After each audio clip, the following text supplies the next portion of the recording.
Bago pa makapasok sa Philippine Area of Responsibility ang bagyong Marce, binahana ang ilang bahagi ng Davao City.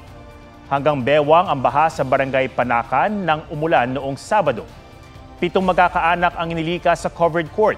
Ayon sa Davao City Disaster Risk Reduction and Management Office, bumaha dahil sa kapal ng silt sa creek at bumarang basura sa drainage.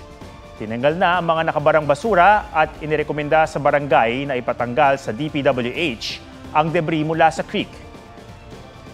Sa Talisay, Batangas naman, na napuruhan ng landslide noong bagyong Christine, nakiramay si Pangulong Marcos sa pag-aalala sa mahigit 100 nasawi sa pinsala ng bagyong Christine at Leon ngayong National Day of Mourning. Umamin din ng Pangulo na hindi na kinaya ng flood control projects ng gobyerno ang matinding epekto ng climate change. Pinarerepaso ng Pangulo sa DPWH at DNR ang disenyo sa mga kalye at tulay. Nalasan din niya ang DOST na paigtingin ng mga warning system at komunikasyon sa DILG para mas mabilis na mabalaan ang mga LGU. Talagang nang-overwhelm ang flood control natin. May flood control tayo, hindi kaya. Hindi talaga kaya dahil sa buong kasaysayan ng Pilipinas wala pang ganito. Ngayon lang natin haharapin ito.